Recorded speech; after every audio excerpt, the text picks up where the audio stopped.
দুই নাম্বার রাসূল বললেন, যার বিধবার নারীদেরকে দেখছি, এরা এক স্তন দিয়ে লোহার দণ্ড ঢুকাইছে, আরেকটা দিয়ে ভাই কইরা এরিরে লটকায় রাখছে জাহান্নামে, আর পুরো পুরো কাবাব হচ্ছে। দুই নাম্বার নারীর ব্যাপার রাসূল বলেন। বলে আমি আরেক শ্রেণীর নারীদেরকে দেখলাম, এদের স্তন এক স্তন দিয়ে লোহার দণ্ড ঢুকাইছে, আরেক স্তন দিয়ে বাইর করছে, এরপরে আংটি দিয়ে আংটা দিয়ে এটাকে জাহান্নামের মধ্যে ঝুলে রাখছে।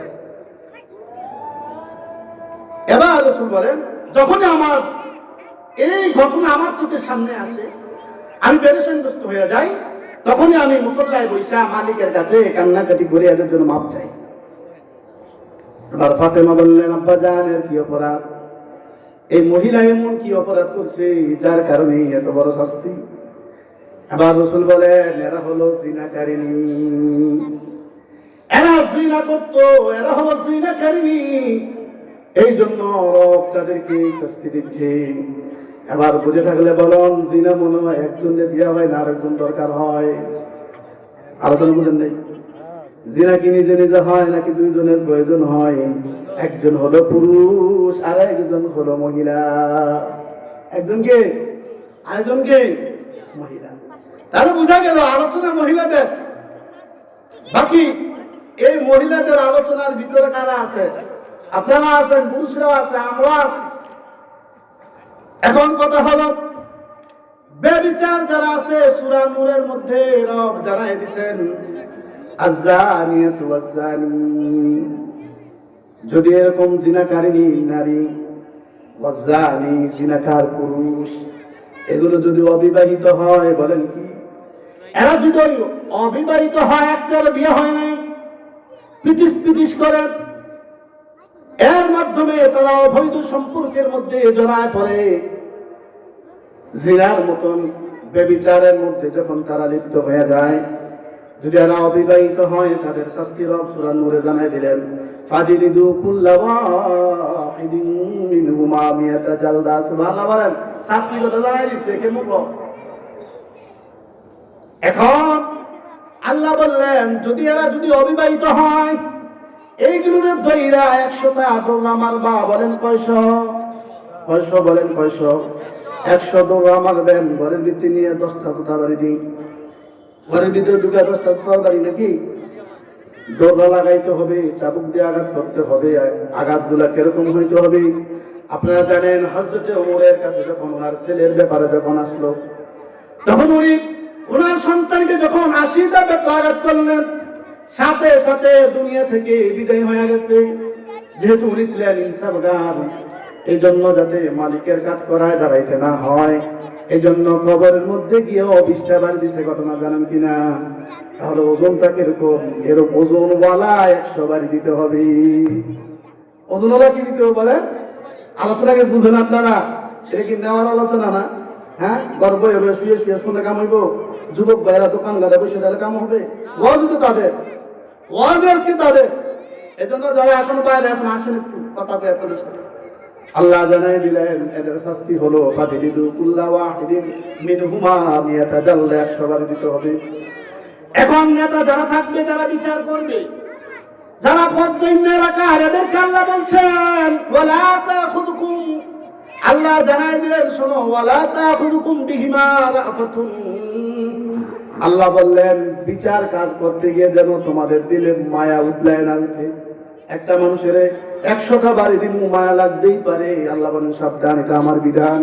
আমার বিধানের ক্ষেত্রে যেন এই বিধান প্রয়োগ করার ব্যাপারে যাতে তোমাদের দিলের মধ্যে আসামিদের জন্য মায়া তৈরি না হয়, মায়া যাতে প্রভাবান্বিত না হয়। শোনো শোনো, ফি দীনিল্লাহ, এটা হলো আল্লাহর বিধান। আল্লাহর বিধান বাস্তবায়ন করার ক্ষেত্রে ওই আসামিদের জন্য যাতে তোমাদের দিলে মায়া প্রভাবান্বিত না হয়।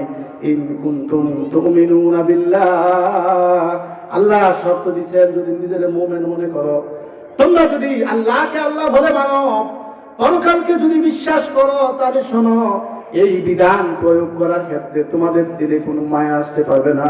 এটা আমার বিধান। আর শোনো, এই বিচার কিন্তু ঘরের ভিতরে দরজা লাগাইয়া করা যাবে না, কারণ সালাউদ্দিন ভাইয়ের ছেলে এত বড় মানুষ, এত বড় মানুষের ছেলে, ওনার বিচার কি যাতা বিচার নাকি মানুষের সামনে করা যাবে?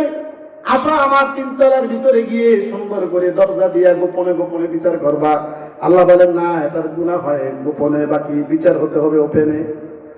জিনা এটা গোপনে হয়েছে, বাকি যেহেতু বিচারের আওতা চলে আসছে, এখন আর বিচার গোপনে হবে না, এটা হবে ওপেনে। আল্লাহ বলেন বিচার করার ক্ষেত্রে ওয়ালিয়ে শাহাদা আযাবাল্লাহ তাইফাতুন মিনাল মুমিনিন, মুমিনদের একটা দল উপস্থিত থাকবে আর তাদের সামনে এই বিচার কার্যকর করতে হবে।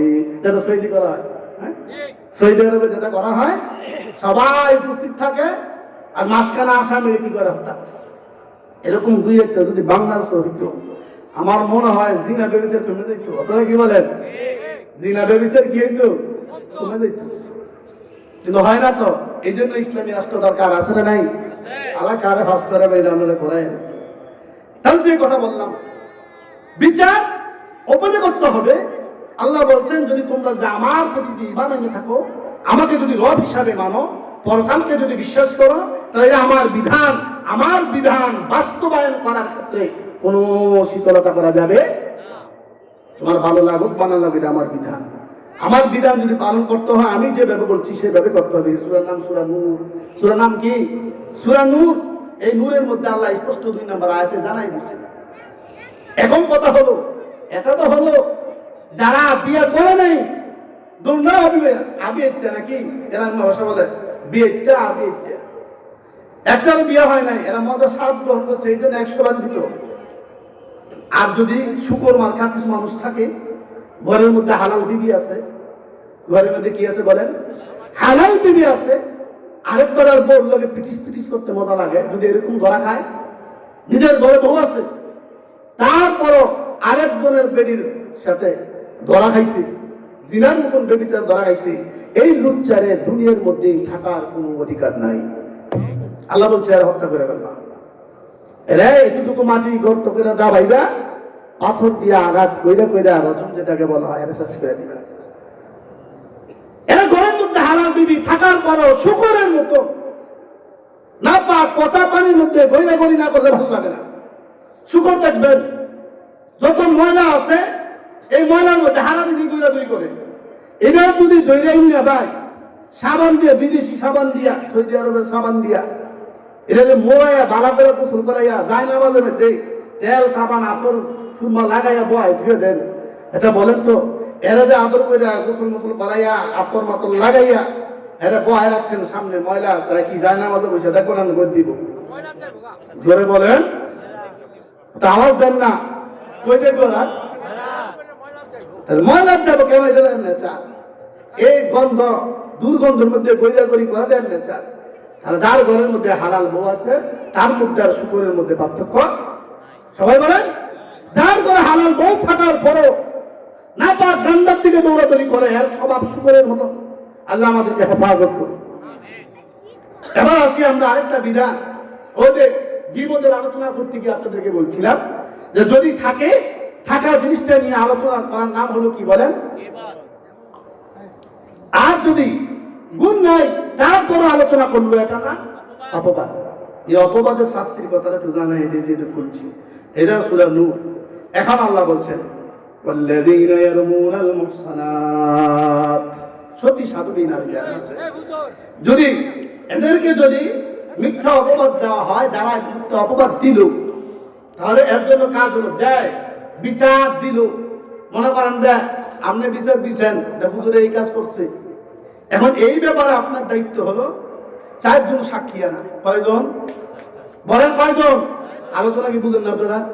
হুয়া কইলেন 4 জন সাক্ষী লাগবে। কয়জন? এখন যদি এই ব্যক্তি 4 জন সাক্ষী তার বিচারের আপনার নাম আনতে পারে, আমার নামে তো অপবাদ আপনি দিলেন, এখন আপনি আমার এই অপবাদের ব্যাপারে আপনি সাক্ষী তোলা চারটা আনতে পারলেন না। সুম্মালামি এতু বিআরবাতি শুহাদা, আল্লাহ বলছেন 4টা সাক্ষী আনতে পারে নাই। যেহেতু 4টা সাক্ষী উপস্থিত করতে পারে না, মিথ্যাবাদী, যেহেতু মিথ্যাবাদীরা শাস্তি দিয়ে দাও কি ফাজিলিদু সামানিনা জালদা, এরা 80টা দোলা লাগাই দিবা। কয়টা দোলা? 80 করে দিছে 100, এরা দিবা 80, যাতে জীবনের মিথ্যা কথা না কয়। আটা শাস্তি তিনটা। এক নম্বর শাস্তি তো বললাম, এর লাগাইবে কয়টা? 80টা। 2 নম্বর, ওয়ালা তাকবালু লাহুম শাহাদাতান আবাদা, এই মৃত্যুকে সাক্ষী আর জীবনে গ্রহণ করবে না। 2 নম্বর শাস্তি কি? এর যত সাক্ষী দিব এর সাক্ষী আর গ্রহণযোগ্য হবে না সমাজে, এই মিথ্যাবাদী।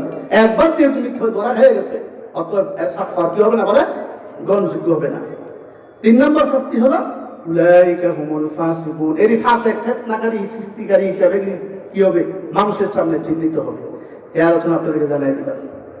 তাহলে আমরা কি পাইলাম? 2 নম্বর, রাসূল বললেন যার বিধবা নারীদেরকে দেখছি, এরা এক স্তন দিয়ে লোহার দণ্ড ঢুকাইছে, আরেকটা দিয়ে ভাই কইরা এর লটকায় রাখছে জাহান্নামে, আর পুরো পুরো কাবাব হচ্ছে।